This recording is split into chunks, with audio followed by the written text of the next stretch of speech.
Hello दोस्तों, नमस्कार, स्वागत है एक बार फिर से आप सभी का अपने प्रिय चैनल पर। दोस्तों आपको बता दें जो अभी की सबसे बड़ी खबर आ रही है, जहां पर पड़ोसी देश को रक्षा मंत्री राजनाथ सिंह की सबसे बड़ी चेतावनी। कहा भारत को आंख दिखाने की कोशिश मत करना वरना मुंह तोड़ जवाब दिया जाएगा। जी हाँ दोस्तों, बताएंगे पूरी बात आपको। आखिर अचानक कहां पर राजनाथ सिंह ने यह बड़ा बयान दिया है, और साथ ही साथ आपको बताएंगे अनुच्छेद 370 को लेकर फिर एक बार महबूबा मुफ्ती का आया है बड़ा बयान। दोस्तों इस बार महबूबा मुफ्ती ने सीजेआई चंद्रचूड़ से कर दी है ये अपील। बताएंगे क्या अपील किया, और साथ ही साथ बताएंगे जहां वो कौन सी चीज है भारत पाकिस्तान के बीच, जहां पर 36 के आंकड़ों के बावजूद भी दोनों देश निभाते हैं ये अहम वादा। साथ ही साथ बताएंगे जहां पर यूनिफॉर्म सिविल कोड को लेकर भारत के जनता के बीच सबसे बड़ा सर्वे। दोस्तों ऐसे में जनता ने इसको लागू करने के लिए मैक्सिमम वोट किया है या फिर नहीं लागू करने के लिए, सबसे पहले एक्सक्लूसिव आपको हमारे चैनल पर बताने वाले हैं इसकी जानकारी। दोस्तों सारी जानकारियां बताएंगे, बने रहेगा वीडियो अंत तक। और अभी खबरों में आगे बढ़ने से पहले हमेशा की तरह अपने भारत देश का, भारतीय सेनाओं का, भारत के संप्रभुता और अखंडता का दिल से समर्थन करते हैं तो वीडियो को भी कर दीजिए लाइक, चैनल को कर दीजिए सब्सक्राइब, बेल आइकन दबाइए, साथ ही कमेंट बॉक्स में लिख दीजिएगा जय हिंद। जी हाँ, तो बात करते हैं पहली बड़ी खबर की तरफ, जहां भारत को आंख दिखाने की कोशिश मत करना वरना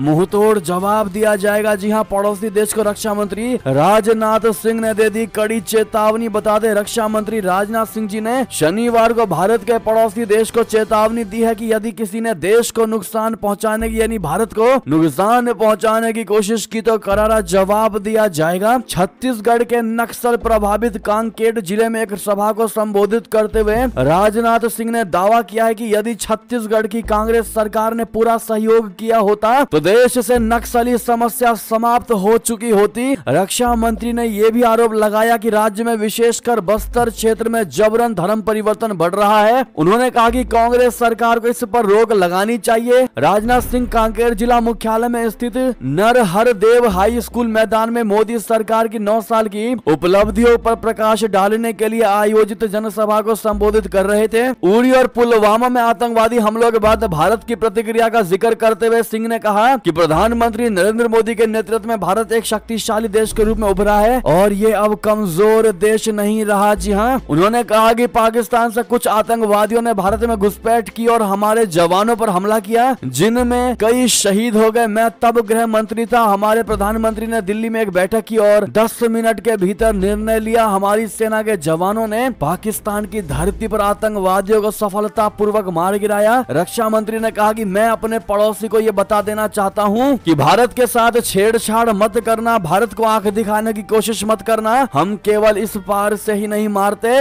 जरूरत पड़ने पर उस पार भी आकर मार सकते हैं। जी हाँ दोस्तों, बहुत बड़ी बात, बहुत बड़ी चेतावनी राजनाथ सिंह ने भारत की सरजर्मी से पाकिस्तान जैसे देश को और भारत के दुश्मनों को दिया है। दोस्तों ऐसे में अगर आप भी वाकई में मानते हैं कि 2013 के बाद से भारत वाकई में स्ट्रांग हुआ है, मजबूत हुआ है और मोदी जी के नेतृत्व में पूरे विश्व में आज हर किसी के जुबान पर भारत देश का नाम है, तो कमेंट में मोदी है तो हर चीज मुमकिन है कहना बिल्कुल मत भूलिएगा। साथ ही साथ अपने जवानों को, उनका मनोबल बढ़ाते हुए पाकिस्तान को आप लोग क्या कहना चाहेंगे दोस्तों, कमेंट में लिखकर जरूर बताइएगा। चलता अगली खबर की तरफ, जहां महबूबा मुफ्ती ने सीजेआई चंद्रचूड़ से क्यों की ये अपील। कहा अनुच्छेद 370 से जुड़ी याचिकाओं पर जल्द करे सुनवाई। जी हाँ दोस्तों, आपको बता दें पीपुल्स डेमोक्रेटिक पार्टी यानी पीडीपी की प्रमुख और पूर्व मुख्यमंत्री महबूबा मुफ्ती ने chief justice Dhananjaya Y Chandrachud से अनुच्छेद 370 को लेकर शनिवार यानी 1 जुलाई को अनुरोध किया। मुफ्ती ने सीजेआई चंद्रचूड़ से 5 अगस्त 2019 में 370 को रद्द करने को चुनौती देने संबंधी याचिकाओं पर जल्द सुनवाई करने को कहा है। इस समय चीफ जस्टिस चंद्रचूड़ जम्मू कश्मीर के दौरे पर हैं। उन्होंने शुक्रवार यानी 30 जून को श्रीनगर में 19वीं विधिक सेवा प्राधिकरण बैठक में उद्घाटन भाषण दिया था। इसके एक दिन पहले वो जम्मू में नए उच्च न्यायालय परिसर के शिलान्यास समारोह में शामिल हुए थे। महबूबा मुफ्ती ने जम्मू में कहा कि हम प्रधान न्यायाधीश चंद्रचूड़ का जम्मू कश्मीर में स्वागत करते हैं। उन्हें 370 अनुच्छेद और जम्मू कश्मीर का विशेष दर्जा बरकरार रखने के प्रति देश के लोगों की प्रतिबद्धता की याद दिलाते हैं। उन्होंने अनुच्छेद 370 से जुड़ी याचिकाओं पर जल्द सुनवाई सुनिश्चित करने का अनुरोध किया। महबूबा मुफ्ती ने आरोप लगाया कि बीजेपी की केंद्र सरकार ने असंवैधानिक और गैर कानूनी तरीके से अनुच्छेद 370 के प्रावधानों को निरस्त कर दिया था। मुफ्ती ने ट्वीट करके दावा किया है कि 4 साल हो गए फिर भी मामला कोर्ट में विचाराधीन है। हमारे हमारे हजारों युवा बिना किसी मुकदमे के जेल में बंद हैं। ये प्रक्रिया ही सजा बन गई है। जी हाँ दोस्तों, लगातार 370 को बहाल करने पर महबूबा मुफ्ती का ये बयान दोस्तों बताने की कोशिश कर रहा है कि किस प्रकार से महबूबा मुफ्ती बौखलाई हुई है और मोदी सरकार के 370 को निरस्त करने का फैसला महबूबा मुफ्ती को जरा भी पसंद नहीं आया है। दोस्तों, अगर आप भी मानते हैं कि जब 370 लागू था उसके बावजूद भी महबूबा मुफ्ती ने जम्मू कश्मीर के लिए कुछ भी नहीं किया था और अब जब 370 को हटा दिया गया है उसके बाद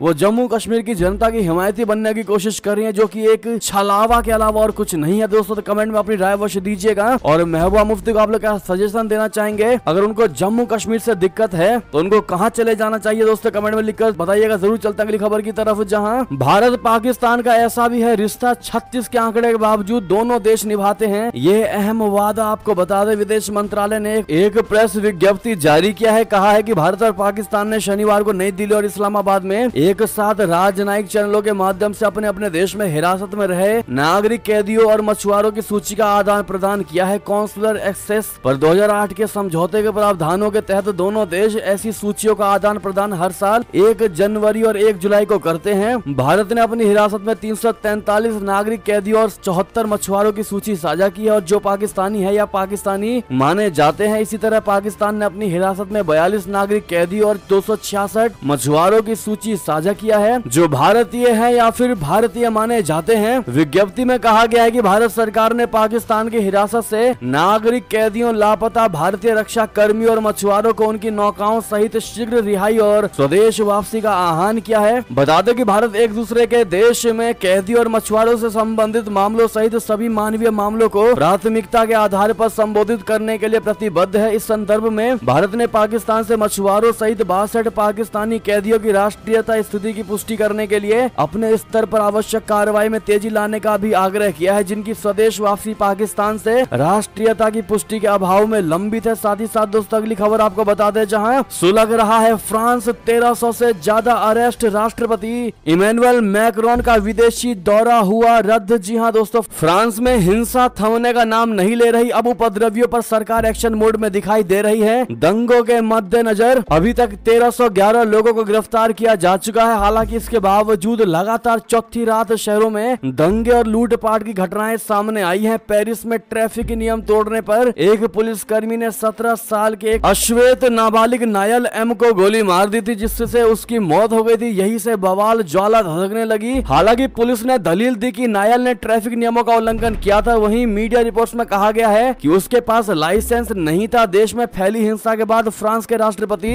इमैनुअल मैक्रोन को एक महत्वपूर्ण जर्मनी का दौरा रद्द करने के लिए मजबूर होना पड़ा। फ्रांस के आंतरिक मंत्रालय ने देश भर में गिरफ्तारियों के नए आंकड़े जारी किए। राष्ट्रपति इमैनुअल मैक्रोन ने लोगों से अपील की है कि वे अपने बच्चों को घर पर रखें। युवा प्रदर्शनकारियों और पुलिस के बीच सड़क पर झड़पें हुई हैं। अधिकारियों के अनुसार लगभग 2500 जगह आगजनी की घटनाएं रिपोर्ट की गई है। दुकानों में तोड़फोड़ की गई है। फ्रांस में हिंसा का असर मैक्रोन की अंतर्राष्ट्रीय प्रतिबद्धताओं पर पड़ रहा है। चलते हैं दोस्तों अगली खबर की तरफ, जहां पर लेसोथो राजदूत ने कहा नरेंद्र मोदी सारी दुनिया के प्रधानमंत्री हैं। कार्बन उत्सर्जन कम करने में भारत का योगदान सराहनीय है। जी हां दोस्तों, लेसोथो के उच्चायोग रायनयिक थबांग खलूमो ने गुरुवार को कहा कि भारत अपनी तकनीक को बढ़ावा दे रहा है और कार्बन उत्सर्जन को कम करने में बड़े पैमाने पर योगदान दे रहा है। वो भारत में राजधानी दिल्ली में बॉयलर एक्सपो 2023 के अवसर पर बोल रहे थे। एएनआई से बात करते हुए खोलूमो ने कहा कि मैं वास्तव में प्रभावित हूं क्योंकि भारत अपनी तकनीक और अपने लोगों को बढ़ावा दे रहा है। मेक इन इंडिया और मेक फॉर द वर्ल्ड के आदर्श वाक्य को अत्यधिक बढ़ावा दिया गया है। आज ये बॉयलर है, कल ये कुछ और होगा। पर्यावरण प्रदूषण को कम करने और कार्बन प्रिंट को कम करने में भारत का योगदान बहुत ऊंचा और सराहनीय है। मैं दुनिया में कार्बन प्रिंट को कम करने में योगदान देने की पूरी कोशिश कर रहा हूं। जी हां दोस्तों, खोलूमो ने कहा कि प्रधानमंत्री नरेंद्र मोदी जी सिर्फ भारत के ही नहीं बल्कि पूरी दुनिया के प्रधानमंत्री है। हर कोई उन्हें पसंद करता है। मुझे उनकी शासन शैली पसंद है। वो भारत का प्रचार कर रहे हैं और भारत बहुत जल्द एक महाशक्ति बनने वाला है। इसकी अर्थव्यवस्था बढ़ रही है, इसके लोग बढ़ रहे हैं और इसका श्रेय प्रधानमंत्री मोदी को जाता है। जी हाँ दोस्तों, ऐसे में अब पूरी दुनिया भी पीएम मोदी जी की जमकर तारीफ कर रही है दोस्तों, और वो बताना चाहती है ये कह करके कि हर एक देश में पीएम मोदी जी जैसे प्रधानमंत्री होने चाहिए या राष्ट्रपति होने चाहिए। बात करें दोस्तों अगली खबर की, जहां चीन ने पाकिस्तान को डिफॉल्ट होने से बचाया। जी हां, आईएमएफ से कर्ज मिलने के बाद शहर शहबाज शरीफ का ये बड़ा बयान। आपको बता दे पाकिस्तान को आखिरकार कई महीनों तक चक्कर काटने, रोने, भीख मांगने के बाद IMF से 3 अरब डॉलर का लोन मिल गया है और इसके साथ ही पाकिस्तान के ऊपर से फिलहाल डिफॉल्ट होने का खतरा टल गया है। पाकिस्तान को 30 जून को IMF से लोन मिलने की बात कही गई जब उसका IMF के साथ बेल आउट पैकेज को लेकर समझौता खत्म हो रहा था।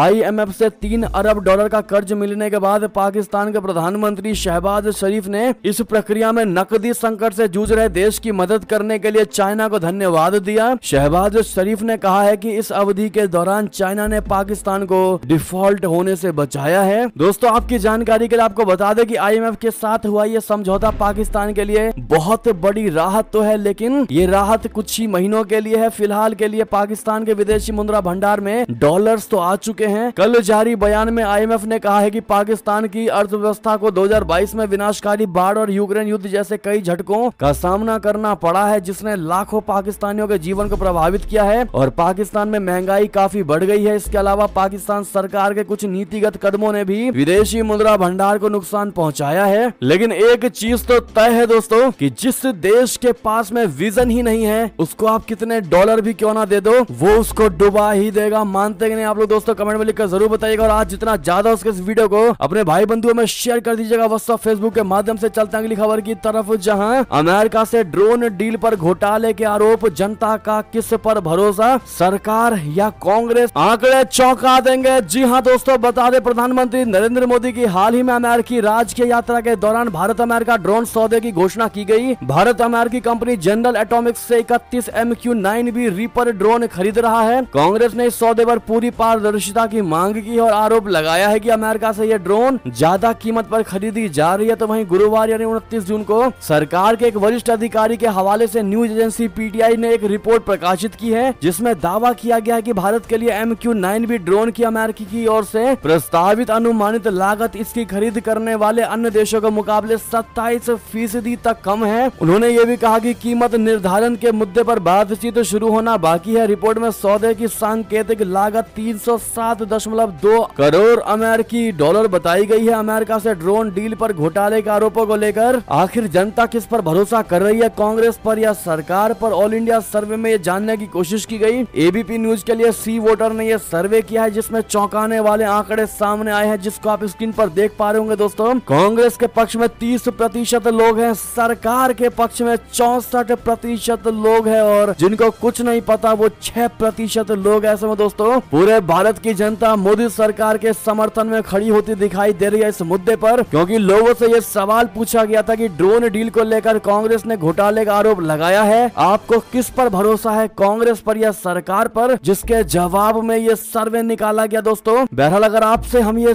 डिक्टो सवाल पूछे तो आप क्या कहना चाहेंगे? कांग्रेस के साथ हैं, सरकार के साथ हैं इस मुद्दे पर, या आपको भी नहीं पता? बताइएगा जरूर। नहीं पता का तो कोई सवाल ही नहीं है दोस्तों। जो भी हमारे साथ जुड़े हैं उनको हर एक चीज की जानकारी होती है और आपसे भी कहना चाहेंगे जो नए से हमारे चैनल पर आए हैं बिना सब्सक्राइब किए, बिना बेल आइकन दबाए बिल्कुल मत जाइएगा। चलते अगली खबर की तरफ, जहां पुतिन की हत्या का प्लान हुआ फेल, रास्ते में पड़ने वाले पुल को उड़ाने की थी तैयारी। बता दें रशिया सीक्रेट सर्विस ने राष्ट्रपति व्लादिमीर पुतिन की हत्या की साजिश को नाकाम कर दिया है। रिपोर्ट्स के मुताबिक मॉस्को के एक पुल पर कथित तौर पर उनकी हत्या की साजिश रची गई थी। मीडिया रिपोर्ट्स के मुताबिक जिस रास्ते से पुतिन का काफिला निकलने वाला था उसके बीच में पड़ने वाली नदी के पुल के नीचे विस्फोटक बिछाए गए थे। रशिया की टॉप लेवल के अधिकारियों की सिक्योरिटी की जिम्मा संभालने वाली फेडरल प्रोटेक्शन सर्विस यानी FSO के मुताबिक पुल को धमाके के साथ ब्लास्ट करने की साजिश नाकाम कर दी गई है। एक टेलीग्राम चैनल के मुताबिक पुतिन के रास्ते में पड़ने वाले एक पुल के नीचे बम रख जाने का अंदेशा था। ये पुल मॉस्को और क्रेमलिन के बाहर मौजूद है और पुतिन के आधिकारिक आवास के रास्ते में आता है। फेडरल प्रोटेक्शन सर्विस को पुल के नीचे एक संदिग्ध नाव के होने की जानकारी मिली थी, जिसकी मदद से मोस्कवा नदी के तल पर लगाए गए बम के माध्यम से पुल को उड़ाने और पुतिन की हत्या करने के प्लान की तैयारी थी। FSO इसकी जांच कर रही थी। जी हाँ दोस्तों, चलते अगली खबर की तरफ, जहां आखिर